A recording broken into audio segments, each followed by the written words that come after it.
What's up, everybody? It's Monday, February 1st. Happy Black History Month. And to kick off Black History Month, we're going to be going over one of the best albums of the 2010s, which is To Pimp a Butterfly by Kendrick Lamar. So, throughout this video, I will be discussing what Kendrick's meaning of the album is and each track. So, let's go ahead and get started. So, To Pimp a Butterfly, Kendrick uses the characters of Lucy, Uncle Sam, and his own life story to tell a story of a man who became institutionalized by his own environment and country and managed to break free and why it's political. The cover's coup de grace is the white judge whose presumably recent death is signified by the crude black crosses scrawled over his eyes, splayed across the front of the lawn. The gavel is dangling limply from his right hand. If the LP's title is a riff on Harper Lee's classic novel To Kill a Mockingbird, then perhaps the dead judge represents Judge John Taylor, who was a decent man who worked inside a broken system and couldn't save Tom Robinson, who was the black man who was falsely accused of raping a white woman. Today, the same broken system has resulted in an absence of justice for the families of Trayvon Martin, Eric Garner, Michael Brown, Renisha McBride, John Crawford, Tamir Rice, which is to cite the names of just a few slain black Americans. This LP suggests that the system has been overthrown by a revolution. Lamar, the cover art and Ferguson referencing song The Blacker the Berry, situates that the rapper within a long history of African American musicians using their medium to engage explicitly and often controversially with issues intersecting along the lines of civil rights and race relations. On this album, the album was originally to be titled Tupac, which was an acronym for To Pimp a Caterpillar, but Kendrick decided to replace Caterpillar in the original title to Butterfly, which he explains in an interview to MTV. I just really wanted to show the brightness of life, and the word pimp has so much aggressions and represents several things. One of them is the album title means by how a person from the hood grows to be a grown person like a man, so it tries to escape the hood but can't because it's stuck in them for good, and it's good for him as well. The music of To Pimp a Butterfly incorporates a variety of styles from African American music, including jazz, funk, soul, spoken word, and avant-garde. Lyrically, it features political commentary and personal themes concerning African American culture, racial inequality, depression, and institutional discrimination. This thematic direction was inspired by Lamar's tour of historic sites during his visit to South Africa, which he traveled to South Africa during the recording of this album, and he visited sites such as Nelson Mandela's jail cell on Robben Island. This is such an amazing album. Even 5 years later, with the whole, like last summer, I played it a lot during the whole Black Lives Matter movement with the passings of Breonna Taylor and George Floyd and all. Yeah. So let's go ahead and break down each track, starting with Wesley's Theory.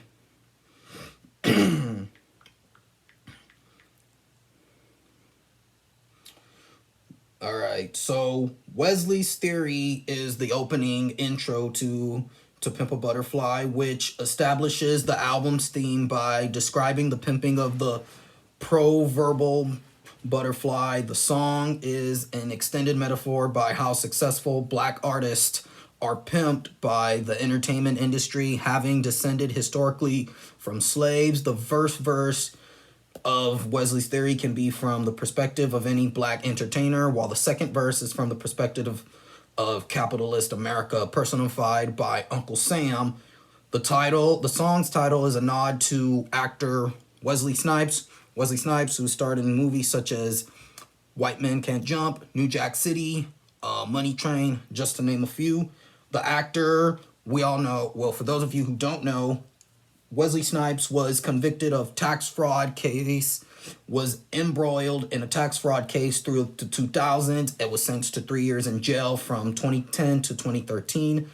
The U.S. government stated that Wesley Snipes was using his tax protester theory in an attempt to get out of his charges.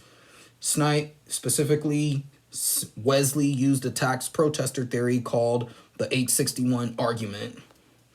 And then throughout the song features funk legend George Clinton.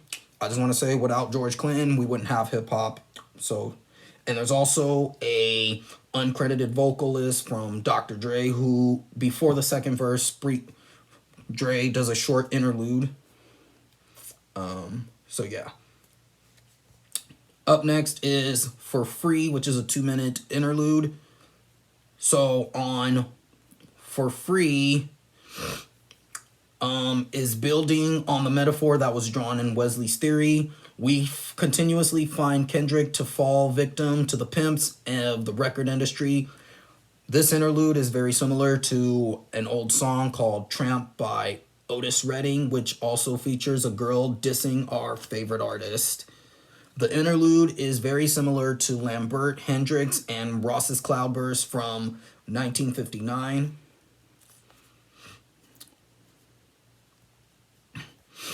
Up next is King Kunta, which is the second single from the album.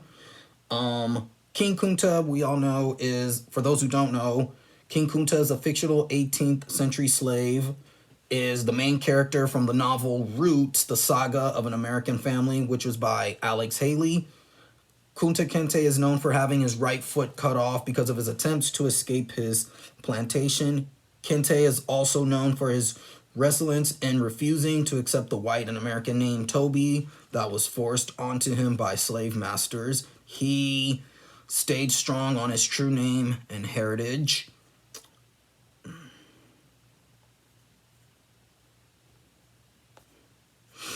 Yeah. Up next is Institutionalized, which features Snoop Dogg and Bilal and Anna Wise. While, let's see.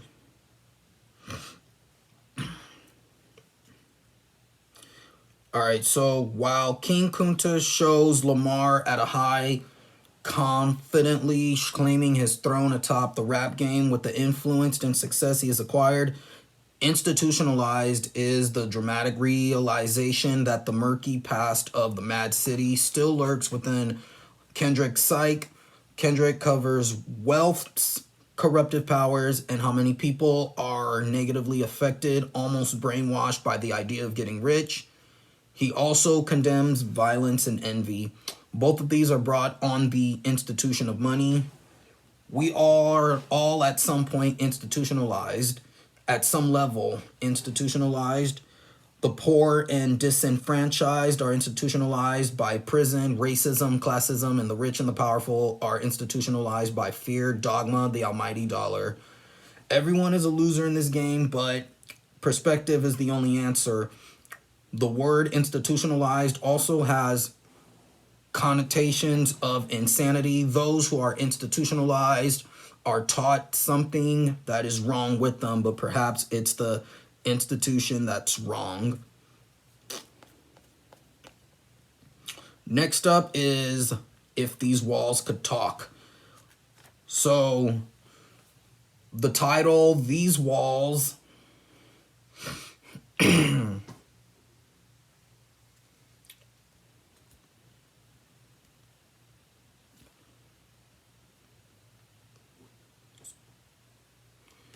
all right, so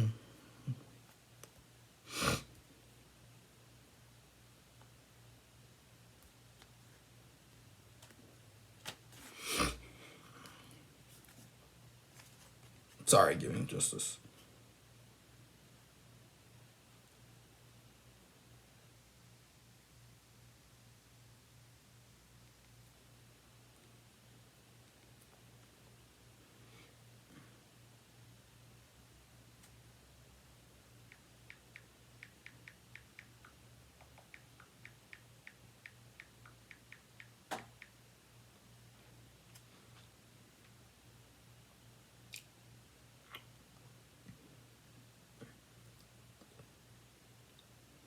All right, so the title "These Walls" plays off the familiar expression "If these walls could talk." So the title represents being imprisoned by the entire situation and allegory for a cycle of murder, lust, seduction, revenge, and guilt. In an interview, Kendrick said that These Walls was one of his favorites on the album. It's a record that I always wanted to make but didn't know how to make. So he may have hinting this track and Never Catch Me by Flying Lotus. This song, These Walls, won a Grammy for Best Rap Song Collaboration at the 58th Annual Grammy Awards.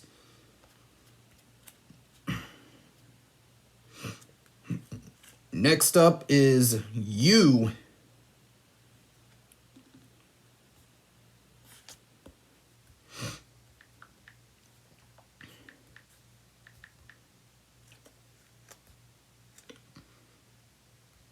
All right, so You is the sixth track on the album, which acts as a complete contrast to its lead single, I, which is an anthem of peace, positivity, and prosperity, starting with self-love.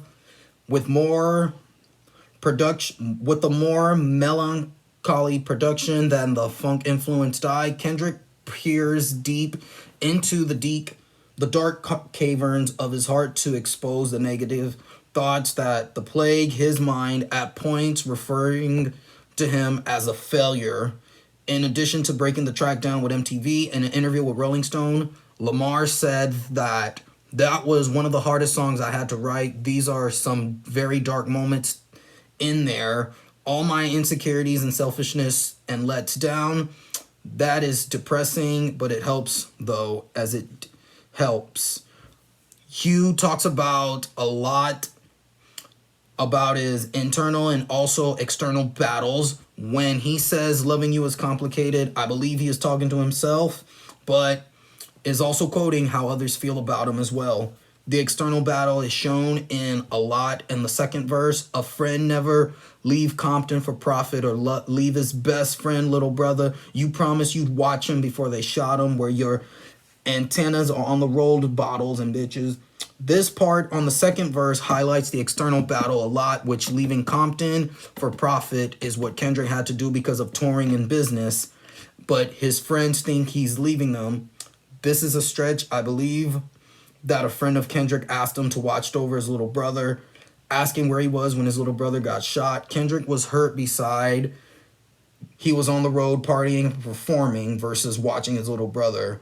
It's all a stretch, but that's what the lyrics say to me. Up next is All Right, which is one of my favorite songs on the album, and let's break it down. Now, All Right provides a moment of hope amid To Pimp a Butterfly's battle to find higher purpose. After You, where Kendrick lays out to his burdens, All Right responds about detailing how Kendrick needs to escape his troubles, but by trusting in God, he is able to look past his failures and have confidence that everything will be okay when he yells out, "We gon' be all right." On the surface, the motive is optimistic and universal, but with the message is driven by specific pain and struggle, awareness regarding that the disproportionate of police brutality against blacks has left many wondering if the U.S. has made any progress towards racial equality rather than despair. This song assures listeners that through solitary, we gon' be all right. This was the song. The mantra made a strong impact. 2015 protests of Black Lives Matters. Activists all over America were chanted, "We gon' be all right," to mourn the countless black people killed by police in 2015 and provide hope for a better future. This now, here we are, 5 years later after the release of this song. We still have Breonna Taylor. We have George Floyd. We have so many other black people killed by police. So this song basically tells, on one of the on the chorus, on one of the parts where Kendrick says, "We hate Popo. They want to kill us dead in the street for show." Popo is a colloquial term for police. This line is immensely important in modern day America due to police officers being guilty of killing many African Americans. Hatred towards police has become a long-standing theme in hip-hop music, and it continues to be an issue. Now, before we had this record, there was Tupac with Changes, which was after his death. And what Pac was saying in that record is still happening today.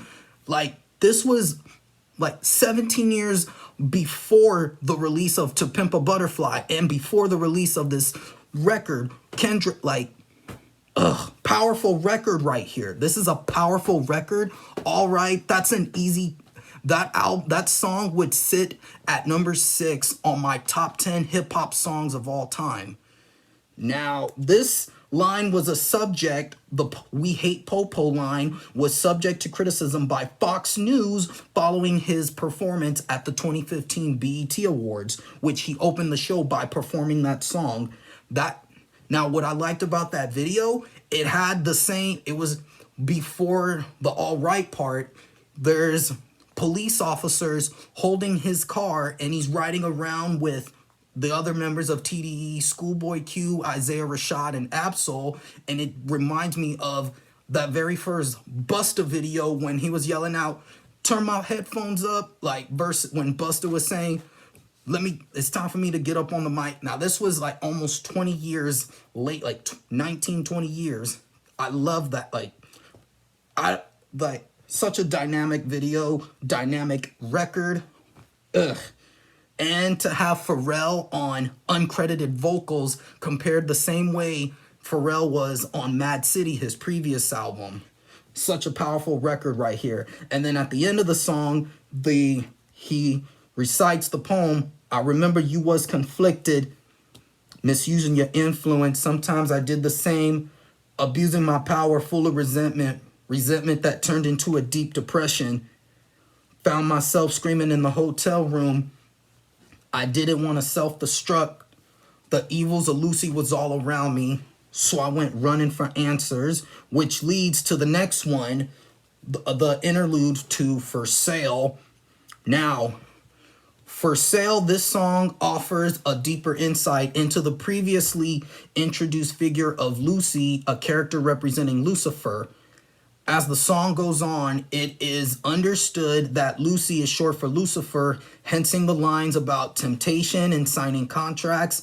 The name makes the song work in tandem with "For Free." Both songs relate to his value as a musician and that how it transcends into his value as a person. On "For Free," how he criticizes that the culture that breeds a belief that musicians and famous people must floss or be showy with their money. On this record, he's just juxtaposes that criticism with the seductive name of the hip-hop lifestyle, namely the bling culture, the jewelry culture, and the idea that once an artist signs a deal and receives their advance, their dreams have come true. Kendrick is tempted by Lucy, and Lucy sells him all these ideas that she will fulfill all of his dreams and promises, but he knows that it's all a lie and will lead to him astray. Now we're moving another one of my favorites on this album, which is probably one of my 5 favorite songs. It's called "Mama."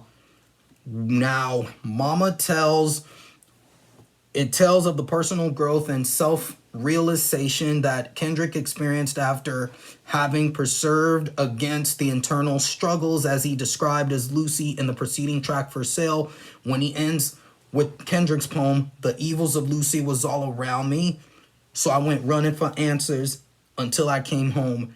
Kendrick's mention of returning home can be interpreted in many different ways at the same thing. Kendrick literally returning home to Compton, recall on the outro from Good Kid, Mad City's Real that Kendrick's mom asked him to come back and tell his story to the kids in Compton. However, he returns to Africa, which is aka the motherland. He actually, in 2014, when he went to South Africa, that trip inspired him, much of him recording this album.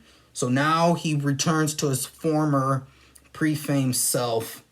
Although it's never explicitly stated, there are hints to suggest that Mama is in fact referring to Africa. For example, take the note of Kendrick's conversation with the boy in verse 3, the last verse of this song, and that final poem recited in Mortal Man, which is the last song on this album. Now, this song is also a reminiscence of Dear Mama, Tupac's Dear Mama from Pac's Me Against the World. Funnily enough, it's crazy how 20 years, like 2 albums were released almost 20 years exactly on its exact same date, which To Pimp a Butterfly was released March 15th of 2015, and Me Against the World was released March 14th of 1995. They're both titled Dear Mom. There's Mama, Dear Mama. They're both the 9th track on each album. Dear Mama is track 9 on Me Against the World. This one is track 9 on To Pimp a Butterfly. So this is another one. This one of my favorite. This is probably one of my top 5 favorite songs. Is Mama. Hood Politics is up next. Now, Kendrick states on this poem how, like, in his poem, that he's dealt with survivor's guilt by reiterating that himself, according to himself, he has earned his success and stays true to his A1 foundations. This is what Hood Politics is. Just look at this. Kendrick giving us an outlook of when he was a child, adolescent. He didn't have the knowledge that he has now. It's also a progression and a contrast from the last record, Mama. The last song was about how he forgot how it was to be in the hood. This is now, on this record, Hood Politics is him transporting himself to a time when the hood was all that he knew. The delivery on this track is in higher pitch than normal to signify his younger self, his past, his roots. This record, he's discussing issues with American politics, such as American politics on verse 2, the rap industry in the 3rd verse, and with the latter being based on the observation of the stirred cause in response to his Control verse, which was, I remember that, like, he murdered that verse on Control with Big Sean and Jay Electronica. I would technically not, but what if this was, like, Renegade Part 2? What if this was Renegade 12, 13 years later after Jay-Z and Eminem did Renegade? I mean, who knows? But he claims that one part of that Control verse that threw me off is when he said he was the king of New York. And I mean, I got much love for Kendrick. I got much love for every rapper in New York. Of course, Jay-Z, Nas, Biggie. But I would just let it slide, like, I wouldn't want to jump in, and I wouldn't, like, just let it be. Kendrick, you're still the king of Compton. I would say, like, it's like if I wanted to say I'm the king of San Jose, let's just put it that way. So now, when he did an interview on Big Boy's radio station on 92.3 FM, he previewed the first 2 verses on a freestyle that he did on the radio station with Big Boy on 92.3 FM. The song samples Sub John Stevens' All For Myself, legendary George Clinton, who was featured on Wesley's Theory on the album, remarked that this was his favorite song of the album. It's a great song right here. One of my favorite parts on this album is when my favorite verse is probably the 3rd verse, when he says, everybody want to talk about who this, who and who that, who the realest and who whack, who white or who black. Critics want to mention that they miss when hip hop was rapping. If you did, then Killer Mike would be platinum. Your priorities up, my energy is wrong. Hennessy and Crown Vodka, my memory been gone since. But I ain't involved in that private hall while sitting down with Jay. He said it's funny how one verse could fuck up the game. That's That is like lyrical Kendrick right there. Like this reminds me, what if he like what if he went in a time machine and he went back to 1993, 1994, 1995 and recorded all this? This is like fire powerful like Kendrick murdered it right there. And like the crazy thing, Jay-Z didn't release his album till 96. What if Kendrick had met Jay and he tried signing with Rockefeller? That would have been crazy. But Dre did his thing, but Dre is still fire with Aftermath and everybody else. Another one of my favorite songs on here is How Much a Dollar Costs, which features the legendary Ron Isley of the Isley Brothers. Now, on How Much a Dollar Cost, up until this point, Kendrick's been plagued by Lucy, and Uncle Sam. On his road to recovery, he runs into a homeless man at a gas station in South Africa. On this one, he talks about the story of a man who he suspects is a crack addict asking for 10 Rand, which is approximately $1. Initially, Kendrick says no, and he feels resentment as the man continues to berate him. After asking if he'd read Exodus 14, but Kendrick begins feeling guilty and sympathetic towards the homeless man. His selfishness, towards which he attributes his success, eventually comes out most in his interactions with the homeless man. At this point, the homeless man reveals himself to be God.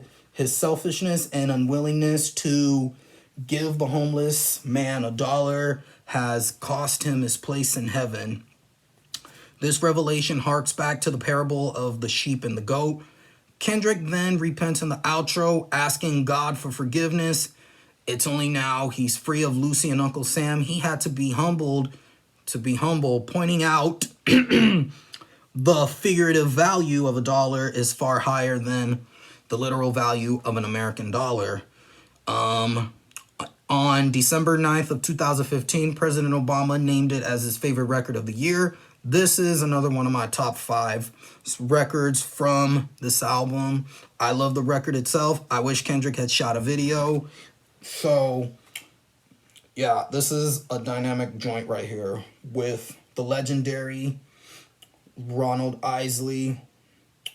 Up next, Complexion, a Zulu Love with North Carolina's own Rap City. Now, this song is about educating society on beauty standards.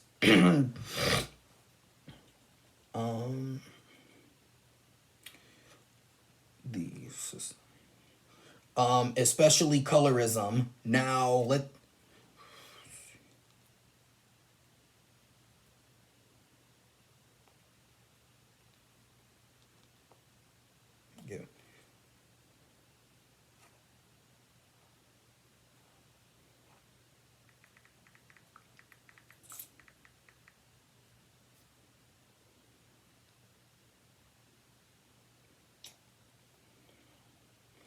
colorism affects the black community profusely due to its roots, which spawns from the history of slavery in America. In this song, Kendrick is detailing the importance of loving people, all people, no matter how light or dark, or no matter what the race is. Like, it doesn't matter if you're black, if you're white, just know, like, get along with each other. In an interview, Kendrick describes the song by saying, "The idea was to make a record that reflected all complexions of black women. There's a separation between the light and the dark skin because it's just in our nature to do so, but we're all black. The concept came from South Africa, and I saw all these different colors speaking a beautiful language."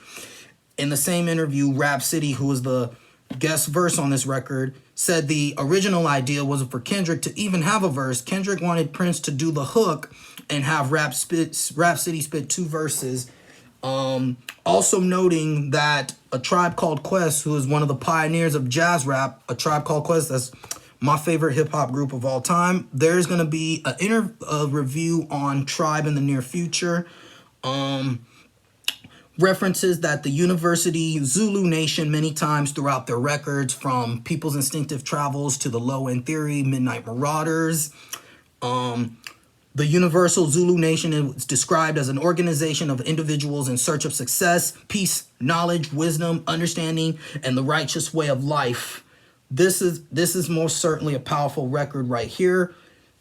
Produced by Thundercat and uncredited vocals from the legendary Pete Rock, who produced many hits in the 90s from Public Enemy, Run DMC, he produced The World Is Yours on Illmatic by Nas.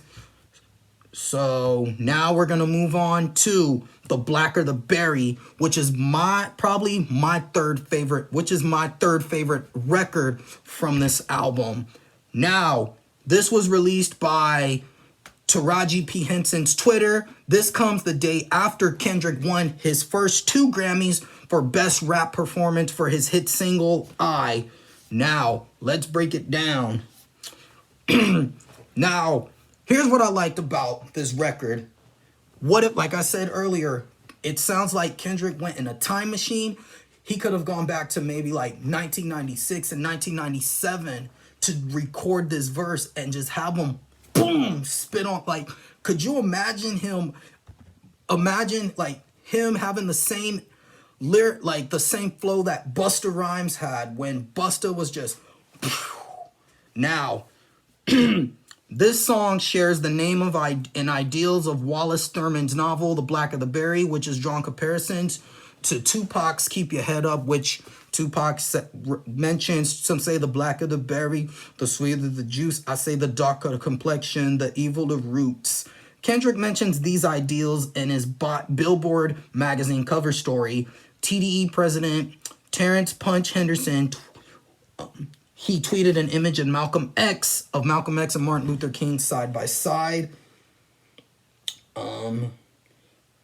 And there's also a sample by Layla Hathaway. The intro vocals are performed by Layla Hathaway, who is a 3-time Grammy Award-winning neo-soul singer from Chicago and the daughter of soul music legend Donny Hathaway, she also provides vocals on Complexion and Mama, the latter she helped to write. Now, verse 1, Kendrick stated writing this song in 2012, immediately after the murder of Trayvon Martin. This was confirmed in an article, which was interesting, by Rolling Stone magazine. About 3 years ago, Kendrick was flipping through the channels on his tour bus when he saw the news. When he saw in the news a report of a 16-year-old black man named Trayvon Martin had been shot to death in a Florida subdivision. He says, it just put a new whole anger inside me. And Kendrick also states, it makes me remember how I felt being harassed, my partner's being killed. So after he grabs a pen and started writing, and within an hour he recorded a rough verse for a song called The Blacker the Berry. That was, so yeah, that. All right, now this, next up we're moving to You Ain't Gotta Lie. Mama said, this song's theme is based on common phrases such as the loudest in the room is the weakest in the room, or to those who tell don't know, and those who don't know tell. This is actually a title reference to the posthumously released Tupac track 1997's Lie to Kick It, which also was inspired by Ice Cube's You Ain't Got to Lie to Kick It in 2000. The latter of this, which is sampled here for good measure. Other notable interpolations include Fly for Life by Sugar Free and You're Getting a Little Too Smart by Detroit Emeralds. This song is a powerful message of the figurative purgatory that rappers and entertainers can entertain if they are not stratospherically successful in life, yet not anonymous enough to return to their hood without receiving unwanted attention. There are racial undertones here, and the use of stereotypical black imagery paints Kendrick as a hood figure, but it can't be applied. It can be applied to other aspects in life, whether you feel the pressure to perform or act a certain way. Kendrick's rational side is warning the listener, like the people listening to this track, not to lie for respect or personal gain. The further that album's message, as portrayed in tracks such as For Sale and For Free, where he criticizes those who think rap is inherently about money and power. Well, I'm going to get to my point on that right there. Rap is not about, like what the rappers talk about. Like, it's not about you, like, it's rap is a message. Like, these rappers out here are trying to want you to hear their message. It's like, Kendrick talks about what it's like in Compton. Eminem talked about what his life was like growing up in Detroit. Nas with him in Queensbridge. Jay-Z in Brooklyn.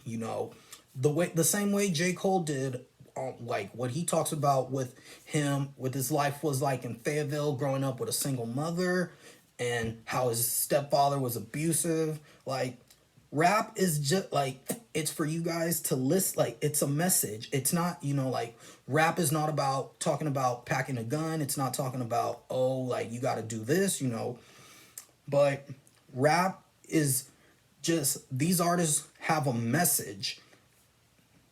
So that's what, rap is not about having money, having girls, carrying fast car, like driving fast cars, guns. It's a message, like.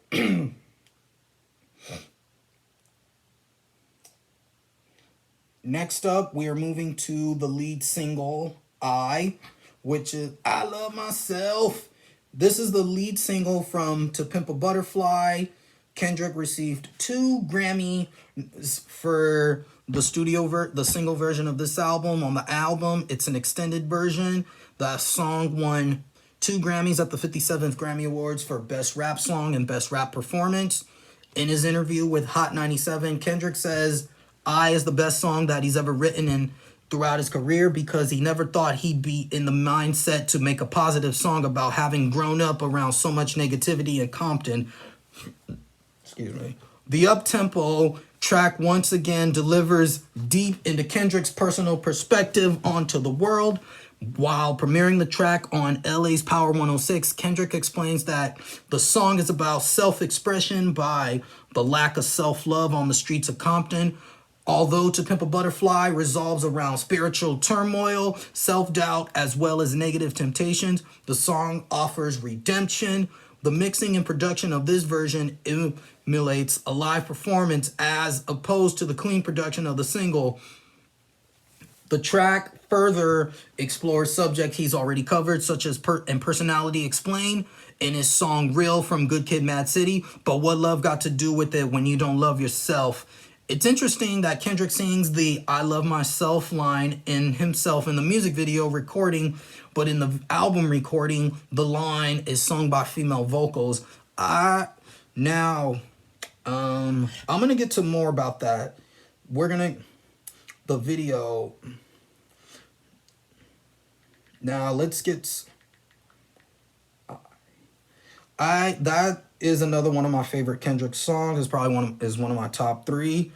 It features uncredited vocals from Ron Isley of the Isley Brothers.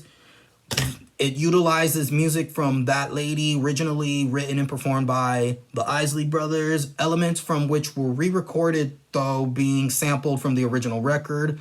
As I mentioned, it did win 2 Grammys. The song was produced by Los Angeles producer Ranky, who also produced Institutionalized. Both versions contain the sample, although the version of I that appears on the album is drastically different from the single release. Both versions contain samples of the song That Lady by the Isley Brothers. Lamar personally visited Ronald Isley, asked his permission to sample the song, and he actually went to St. Louis and get the blessings from Ron Isley. He says that was a trip. They just hooked up in the studio. They just vibed and talked about how things were back then and how they are now. You can actually hear him on the record with a few ad-libs that he actually did. We got it on camera and things like that. It's just a beautiful thing. And Ronald also performs on the song How Much a Dollar Costs. The song's title has a significant connotation in hip-hop America. Hip-hop journalist Nelson George writes, I is a powerful record in the vocabulary of the African American male as it could be related to pride. While pride is one of the 7 deadly sins, Georgia study explains how this has been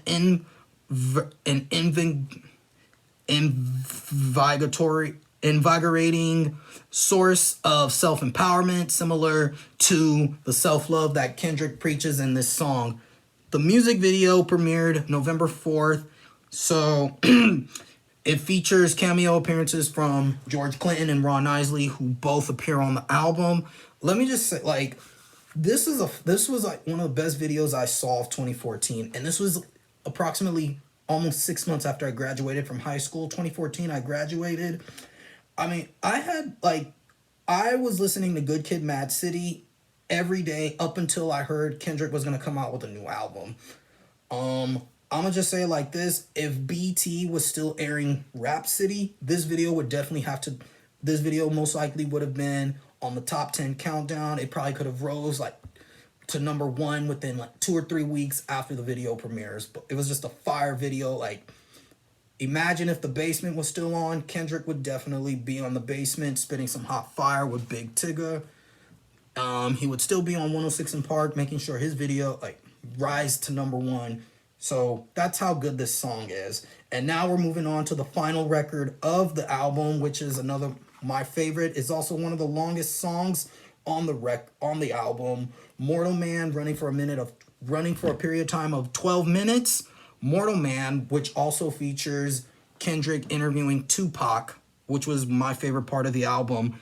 And this song was inspired in part by a 2014 trip he makes back to South Africa. He name checks leaders from Nelson Mandela. He also references Michael Jackson, Billie Jean, Martin Luther King, Malcolm X, and Moses. At the back end of this song, Kendrick interviews the last king of hip-hop, Tupac Shakur. Now, this is what both of them have in common. Both West Coast MCs discuss black culture, racism, fame, and image. Kendrick realizes that he's the new voice in a long line of leaders such as Nelson Mandela, Malcolm X, Tupac Shakur, and Martin Luther King Jr. He understands that he has a limited time, and when speaking with Pac, he knows that he has to reach out to the teenagers and recruit them to change the world. Is like what Pac's line says. It's not saying that I'm going to rule the world or I'm going to change the world, but I guarantee you I will spark the brain that will change the world. The excerpts of Tupac's conversation with Kendrick was taken from his 1994 interview with the Swedish radio show P3 Soul. The interview, and Kendrick also shares his connection to Tupac in an interview with MTV, where he revealed the title was originally to be called Tupac, which is an acronym. He wanted to change it to, which he wanted to call it To Pimp A Caterpillar, which is the acronym meaning of Tupac. Tupac's name, Tupac, which is To Pimp A Caterpillar, which was the original. He originally wanted to call it To Pimp A Caterpillar.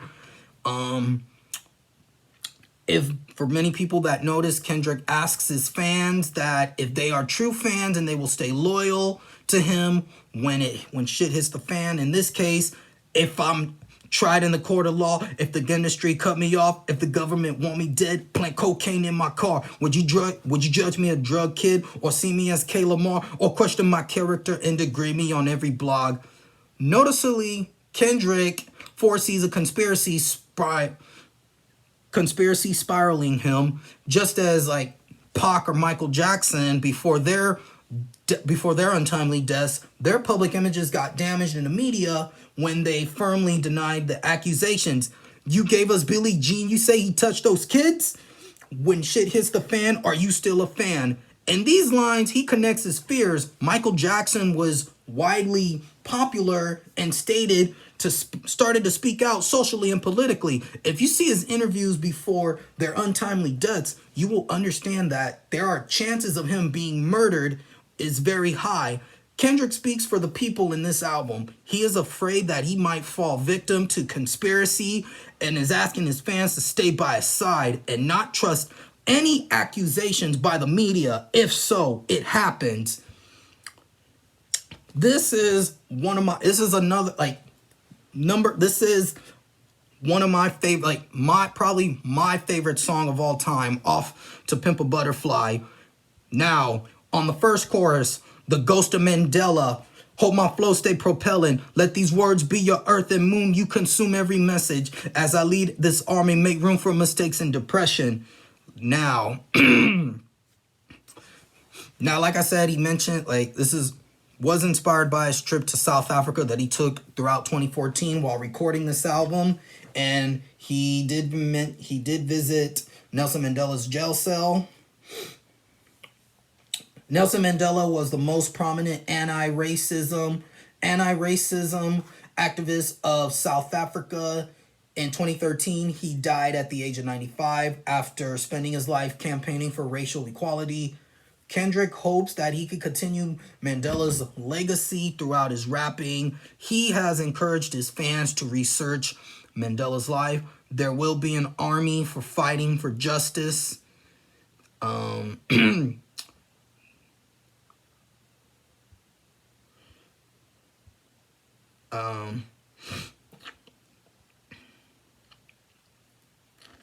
Now, now let's talk on verse 3. One of my favorite parts on is how many leaders you said you needed them left them for dead. Is it Moses? Is it Huey Newton or Detroit Red? Is it Martin Luther, JFK shooter, you assassin? Is it Jackie? Is it Jesse? Oh, I know it's Michael Jackson. Oh, Kendrick is showing how everyone how some of the most influential people throughout history have been betrayed. Moses led the Jews out, the oppressive rulers of Egypt, to freedom, but while getting the 10 commandments from God, the people he had just helped started to worship false god. Huey Newton was an African American political and urban activist, which he co-founded the Black Panther Party. He was assassinated by a member of the Black Guerrilla family, which had former Black Panthers among its members. Detroit Red, or better known as Malcolm X. Malcolm X was one of the most influential leaders during the civil rights movement in the U.S. He was also assassinated by members of the Nation of Islam, the group he once led.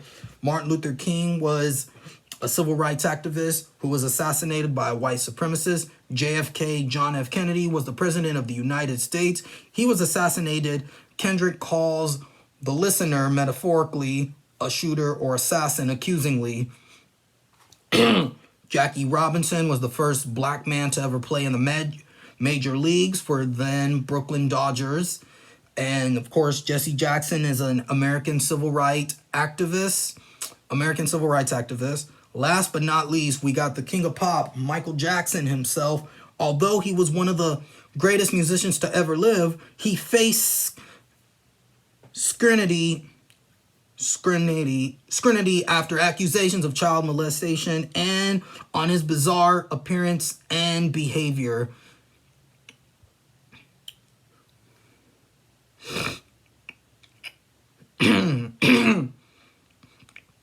Now, on the last chorus, when he mentions about Billie Jean, you say controversy from an A-list celebrity leads to a heavy panning to said celebrity. Most notably, the king of pop, Michael Jackson, faced numerous accusations. This permanently tarred his reputation, even though he was later acquitted. Kendrick is criticizing moral absolutism, the belief that people are wholly virtuous or wholly wicked based on a certain deed or group of deeds. For example, some point out that Martin Luther King was unfaithful to his wife and therefore should not be praised as the morally correct leader that many believe him to be. Similarly, Kendrick does not want people to write off Michael Jackson as a mere child molester, even if he was in fact. But because those allegations that he touched those kids are true, they still don't take it away from the fact that Jackson was a revolutionary artist who touched the lives of millions and influenced a generation of musicians. This line reflects a border theme pervading that the track and indeed the album as a whole, the need for forgiveness. As a mortal man, all of us are in need of forgiveness. All of us who are all sinners, from Kendrick to Michael Jackson to the Pope himself. Yet in a world full of sinners, we must find the ability to to empathize, identify, and share our common flaws as if we are to find peace. And as Kendrick goes on to explain in the outro, all of this begins with forgiveness. We must forget all the pain and all the hurt that we have caused each other and embrace love over hate, love over pride, love over everything. Only then can we find it possible to forgive ourselves and others. Now, the last part of the song is the spoken outro, which is Kendrick and Tupac together. Kendrick interviewing Tupac. This album culminates with an outro comprising a fictional discussion between Kendrick and the late Tupac Shakur. This year marks 25 years since we lost the late, great Tupac Shakur. I am going to be turning 25 in 5 more weeks on March 7th. So, Tupac has always influenced me. So, rest in peace, Tupac Shakur. So the album culminates with an outro comprising a fictional discussion in between Kendrick and Tupac, which it may be broken down into 3 parts. The first part, Kendrick's reciting a poem to Tupac, segments of which were scattered throughout the album. Kendrick conversing with Tupac about his experience and his views on the current state of America, and which, and then lastly, Kendrick's reciting a second story to Pac and revealing the significance of the album's title, To Pimp A Butterfly. Kendrick previously spoke about an experience Kendrick had when he was 21, and where Tupac came to him in a vision. He says, I was coming from a late studio session and sleeping on my mom's couch. I'm 26 now, and it wasn't that long ago. I remember being tired, tripping from the studio, lying down, falling into a deep sleep, and seeing a vision of Pac talking to me. Weirdest thing that ever happened to me. I'm not huge on superstition and all that. That's what made it so crazy. It can make you go nuts. Hearing somebody that you look up to for years saying, don't let the music die. Hearing it as clear as day. Like he's right there, just a silhouette. Now, Kendrick clearly draws a lot of inspiration from Tupac, even choosing to release this album 1 week early to coincide with the 20th anniversary of Me Against the World.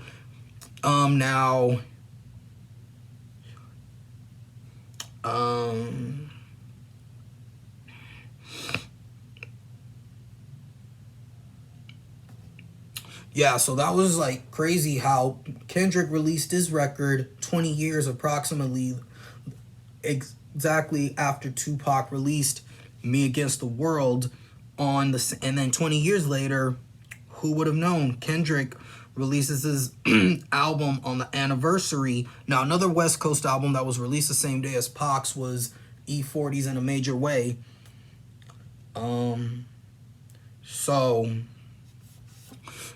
There's still West Coast classics. All these albums are West Coast classics. I'm proud to be from the West Coast, so give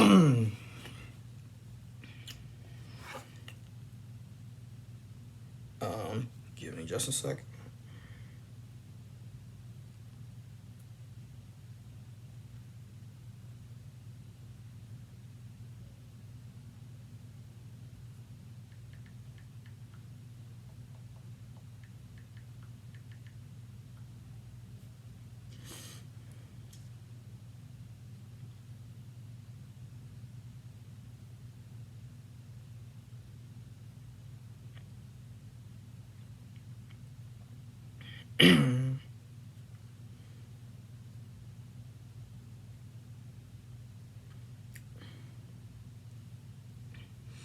Now, Pac famously states, as I was mentioning earlier, I'm not saying that I'm going to change the world, but I guarantee that I will spark the brain that will change the world.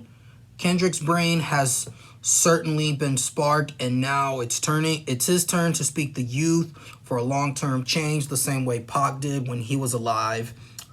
So that is Now, in this stimulated interview, Kendrick and Tupac discussed the situation of the society. The gradual ethereal piano is swelling in the background, and the title of the song suggests that they are in some kind of heaven or afterlife. The audio of Tupac's voice is taken from the actual interview that the interviewer met with Tupac back in November of 1994, just 2 weeks before the 1994 Quad shooting in Quad Recording Studios.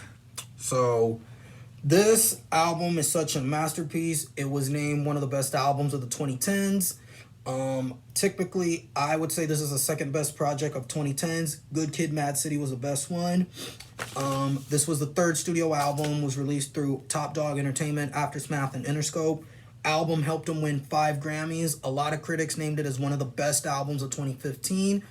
It helped him win a Grammy for Best Rap Album. If the Source Awards were around, they would have named this Album of the Year, which the magazine did name him Album of the Year. On a scale of 1 to 10, this is an easy 10. Like, I would compare this to other, like, project. Like, I would probably like this is the same as, like, Public Enemy, Tupac. This is just a dynamic record right here. My 5 favorite records, which we're getting ready to get into. My 5 favorite songs are All Right, Mama, How Much a Dollar Cost, The Blacker the Berry, and Mortal Man. Those are my 5 favorite records. This album has, basically it's like a lot of 50 sample, a lot of funk samples, soul, spoken words. It's just a dynamic record. So that does it for this video today. Remember, like, subscribe, comment, and we'll see you guys next week. Thank you.